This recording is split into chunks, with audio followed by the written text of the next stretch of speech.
Kopi merupakan salah satu minuman paling populer di dunia. Terkenal dengan kemampuannya untuk meningkatkan energi, terutama pada pekerja kantoran yang terpaksa begadang demi memenuhi deadline pekerjaan.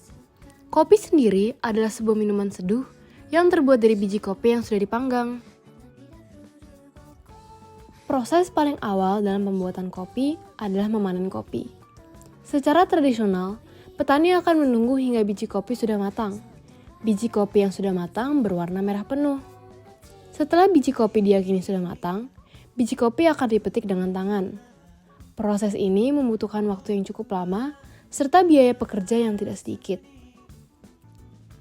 Seiring perkembangan zaman, mulai muncul mesin-mesin untuk membantu proses pemanenan kopi. Contohnya traktor pemanen kopi. Bagian tengah traktor pemanen kopi berisi kawat-kawat besi yang akan mengoyakkan pohon kopi hingga menjatuhkan kopi-kopi yang sudah matang.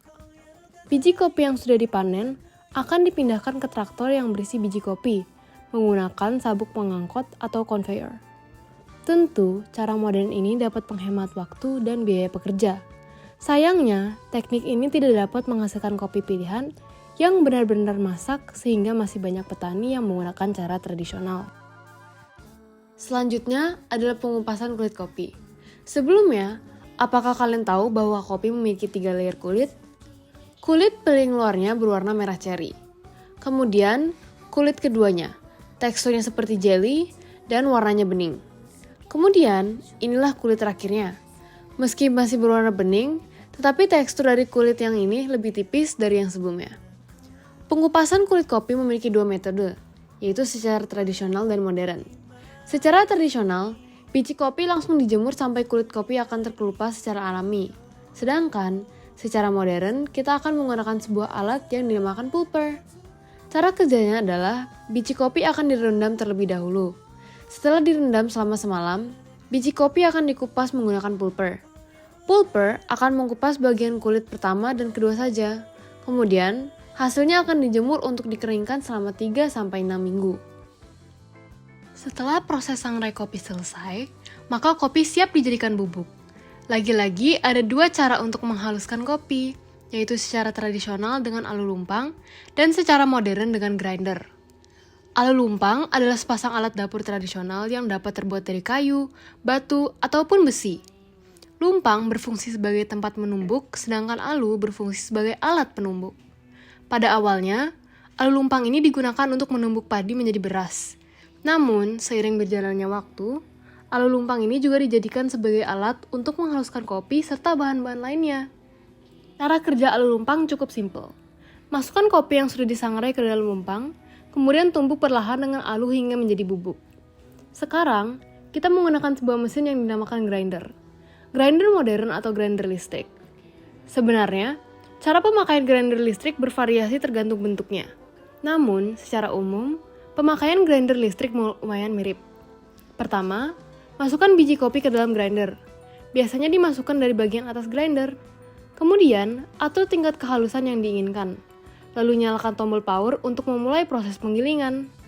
Proses penggilingan yang terjadi dalam grinder mirip dengan cara kerja blender.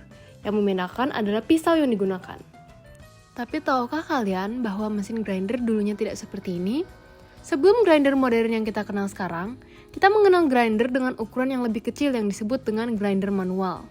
Grinder ini memerlukan tenaga manusia untuk dioperasikan, serta bubuk kopi hasil grinder tipe ini tidak dapat disesuaikan teksturnya.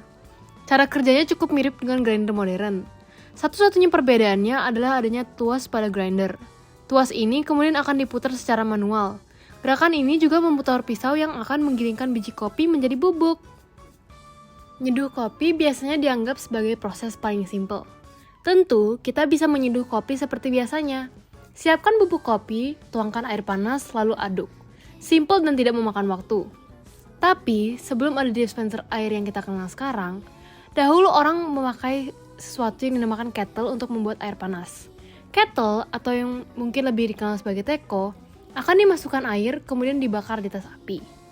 Tapi tahukah kalian, ada cara-cara lain untuk menyeduh kopi. Salah satunya adalah metode hybrid. Metode ibrik adalah metode penyeduhan kopi khas Turki yang dipercaya sebagai teknik penyeduhan kopi pertama di dunia. Pertama, serbuk kopi, gula, dan air akan dimasukkan ke dalam ibrik. Pasir yang sudah dipanaskan disiapkan di wadah yang besar. Kemudian, ibrik akan digosokkan atau diletakkan di pasir yang sudah panas tersebut. Ternyata, pembuatan kopi sudah mengalami perkembangan yang cukup signifikan ya. Yang dari awalnya semua menggunakan cara tradisional dan tenaga manusia, sekarang sudah bisa menggunakan mesin yang canggih. Apakah ini yang disebut sebagai dampak perkembangan ilmu pengetahuan? Akibatnya, yang dahulu kala memerlukan proses yang lama dan menguras tenaga, kini rasanya semua lebih praktis dan simpel. Kira-kira di masa depan, perkembangan apa lagi yang akan terjadi ya? Apakah bisa kita membuat kopi dari awal sampai akhir dengan hanya 5 menit? Dengan mempelajari sejarah pembuatan kopi, kami berharap bahwa di masa depan akan terwujudkan impian pembuatan kopi dengan energi terbarukan dan terjangkau, serta lebih higienis.